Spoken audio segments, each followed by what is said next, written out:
ఒక యువకుడి కోసం ఇద్దరు ప్రేయసులు కీచులాడుకోవటం గురించి విన్నాం.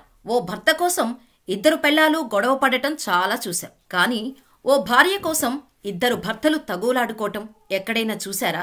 ఇక్కడ మాత్రం ఓ ముద్దుల భార్య కోసం ఇద్దరు భర్తలు ఎంతకైనా తెగించేందుకు సిద్ధమైపోయారు. నా భార్య అంటే కాదు, నా భార్య అంటూ రోడ్డు మీదకు వచ్చి మరీ కొట్లాడుకుంటున్నారు. చివరకు ఈ ఇద్దరు భర్తల ముద్దుల పెళ్లాం పంచాయితీ మీడియా ముందుకు చేరింది. అప్పుడు ఈ అమ్మడు ఇచ్చిన షాక్ కి మొదట పోలీసులకే మతి పని చేయకుండా పోయింది. అరే ఏంట్రా ఇది అన్నట్టు అందర్నీ ఒక డైలమాలో పడేసింది. చివరకు నిజం తెలిసేసరికి ఇలాంటి వాళ్లు కూడా ఉంటారా అని తిట్టుకోవడం మొదలుపెట్టారు. ఇంతకీ ఎవరి ఇద్దరు భర్తల ముద్దుల భార్య? ఆమె ఇచ్చిన ట్విస్ట్ ఏంటి? Watch the story. తెలంగాణలోని హనుమకొండ టీచర్స్ కాలనీ 2కి చెందిన లంకా శశికాంత్ అనే 42 వ్యక్తి ఓ దేవాలయంలో అర్చకుడిగా పనిచేస్తున్నాడు.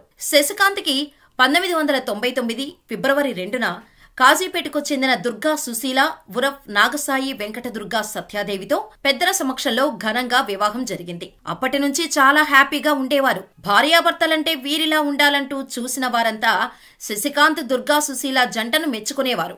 ఇక వీరి అన్యోన్య దాంపత్యానికి గుర్తుగా ఓ కుమారుడు కుమార్తె పుట్టారు. ఇప్పుడు కుమారుడికి 16 ఏళ్లు, కుమార్తెకు 13 ఏళ్లు వచ్చాయి.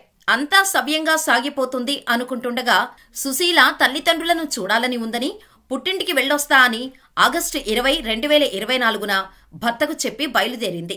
సాధారణంగా ఆటో ఎక్కినా బస్ ఎక్కినా ఫోన్ చేసి ఎక్కడ ఉన్నది సమాచారం ఇచ్చే సుశీల ఆ రోజు మాత్రం ఫోన్ చేయలేదు. బస్ ఎక్కి ఉంటుందిలే, ఫ్రీ బస్ పథకం వల్ల బస్సులు రష్ గా ఉన్నాయి కదా, అత్తింటికి వెళ్లగానే భార్య ఫోన్ చేస్తుందిలే అని అనుకున్నాడు శశికాంత్. రాత్రవుతున్న భార్య నుంచి ఎటువంటి ఫోన్ రాకపోవటం, పిల్లలకు సైతం ఫోన్ చేయకపోవటంతో కంగారు పడిన శశికాంత్ భార్య నెంబర్కు ఫోన్ చేశాడు. కానీ సుశీల ఫోన్ స్విచ్ ఆఫ్ రావటంతో భయపడి అత్తింటి వారికి ఫోన్ చేశాడు.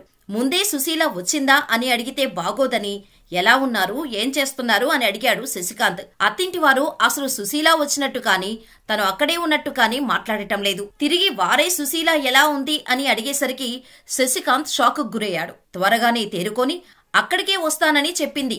సుశీల ఇంకా ఇంటికి రాలేదా అని అడిగాడు శశికాంత్. ఇక్కడకా రాలేదే అని సమాధానం రావటంతో తెలిసిన చుట్టాలందరికీ ఫోన్లు చేసి సుశీల గురించి వాకప్ చేశాడు శశికాంత్. కానీ ఎవరింటికి సుశీల వెళ్లలేదని తేలిపోయింది. సరే, ఫ్రెండ్స్ ఇంటికి వెళ్లుంటుందిలే అని సర్ది చెప్పుకున్న శశికాంత్ ఆ రోజుకి మాత్రం పిల్లలకు బయట నుంచి ఫుడ్ ఆర్డర్ పెట్టాడు. వారు భోజనం చేసిన తర్వాత బెడ్రూమ్ లోకి వెళ్లిన శశికాంత్ కు ఫ్యూజులు అవుట్ అయ్యే విషయం కనిపించింది. బెడ్రూమ్ లో ఉన్న బీరువాలో ఉండాల్సిన 10 తులాల బంగారపు నగలు, 25 తులాల వెండి ఆభరణాలు, ₹1,00,000 నగదు కనిపించలేదు. ఇక లేట్ చేయకుండా లేట్ నైట్ అయినా సరే పోలీస్ స్టేషన్ కు వెళ్లిపోయాడు శశికాంత్. తన భార్య కనిపించటం లేదని, ఇంట్లో ఉండాల్సిన బంగారం వెండితో పాటు నగదు కూడా కనిపించటం లేదని కంప్లైంట్ చేశాడు శశికాంత్. ఎవరి మీదైనా అనుమానం ఉందా అని పోలీసులు అడిగితే తమకు శత్రువులు ఎవరూ లేరని, తన భార్య అమాయకురాలు అని, తనకు బయట ప్రపంచం తెలీదు అని తెగ బాధపడిపోయాడు శశికాంత్. ప్రపంచంలో ఏ భర్త కూడా భార్యను అమాయకురాలు అనడు అని బాగా నమ్మిన పోలీసులు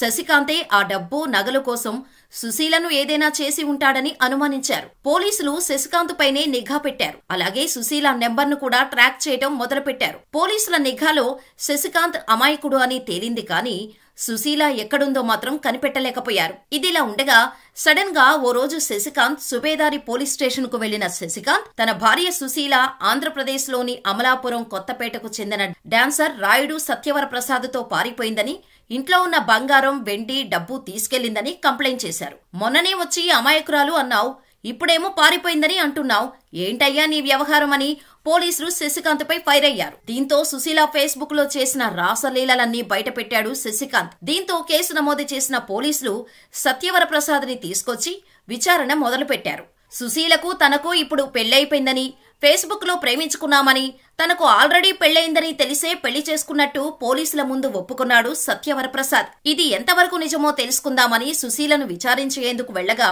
పోలీసులకే షాక్ ఇచ్చింది. అసలు తనకు శశికాంత్ కు పెళ్లి జరగలేదని, సత్యవర ప్రసాద్ తోనే మొదటి పెళ్లి జరిగిందని ట్విస్ట్ ఇచ్చింది. తన పిల్లలు అని చెబుతున్న ఆ ఇద్దరు పిల్లలు తన అక్క పిల్లలని, అక్క చనిపోతే చుట్టపు చూపుగా వెళ్లానంటూ స్టేట్మెంట్ ఇచ్చింది. అంతేకాకుండా ప్రియుడు కమ్ భర్త అయిన సత్యవర ప్రసాద్తో ప్రెస్ మీట్ పెట్టింది. ఈ ప్రెస్ మీట్ కు సుశీల మొదటి భర్తతో పాటు పిల్లలు, ఆమె తల్లిదండ్రులు, అత్తమామలు, బంధువులు అందరూ వచ్చారు. జరిగిందేదో జరిగిపోయింది. కనీసం పిల్లల ముఖం చూసేనా ఇంటికి తిరిగి రావాలని అడిగారు. కానీ వాళ్ళంతా ఎవరో తెలియదంటూ సుశీల అందర్నీ తిట్టిపారేసింది. ఇక మీడియా ముందే ఆమె ఇద్దరు భర్తలు సుశీల నా భార్య అంటే కాదు నా భార్య అంటూ తన్నుకున్నారు. చివరికి తన లవర్ కమ్ భర్త అయిన సత్యవర ప్రసాద్తోనే ఉంటానని దుర్గా తేల్చి చెప్పేసింది. అయితే పోలీసులు విచారణ చేపట్టగా శశికాంత్ సుశీలకు మొదటి భర్తేనని, ఆ ఇద్దరు పిల్లలు కూడా సుశీల పిల్లరేనని పోలీసుల దర్యాప్తులో వెల్లడైంది. ఇక భర్తను వదిలి హైదరాబాద్ చేరిన సుశీల ఎస్ఆర్ నగర్ బల్కంపేట ప్రశాంత్ కాలనీలో మొదట ప్రియుడు సత్యవర ప్రసాద్తో లివ్ ఇన్ రిలేషన్షిప్ లో ఉండేది. ఆ తర్వాత తూర్పుగోదావరి జిల్లాలో జరిగిన సామూహిక వివాహాల్లో ప్రియుడు సత్యవర ప్రసాద్ ని సుశీల పెళ్లి చేసుకున్నట్టు పోలీసులు తేల్చారు. అయితే మొదటి భర్త శశికాంత్ ఫిర్యాదుతో సుశీలతో పాటు ప్రియుణ్ణి కూడా సుబేదారి పోలీసులు అరెస్ట్ చేసి రిమాండ్ కు తరలించారు. జైలు నుంచి విడుదలయ్యాక బల్కంపేట ప్రశాంత్ నగర్ లో కాపురం పెట్టారు ఇద్దరు. అయినప్పటికీ సుశీల కోసం మొదటి భర్త గొడవ పడుతూనే ఉన్నాడు. ఓ పక్క ఇద్దరు భర్తల గొడవ జరుగుతుండగానే రెండో భర్త రాయుడు సత్యవర ప్రసాద్ ఇంటి నుంచి సుశీల కనిపించకుండా పోయింది. దీంతో 3 నెలల గర్భవతైన తన భార్య సుశీల కనిపించటం లేదంటూ రెండో భర్త సత్యవర ప్రసాద్ ఎస్ఆర్ నగర్ పోలీసులకు ఫిర్యాదు చేయటంతో కేసు నమోదు చేశారు. దీంతో ఆమె ఇప్పుడు ఎక్కడికి వెళ్లిందో తేల్చే పనిలో పడ్డారు పోలీసులు. ఈ ఘటన గురించి మీరేమనుకుంటున్నారో మాకు కామెంట్ చేసేయండి.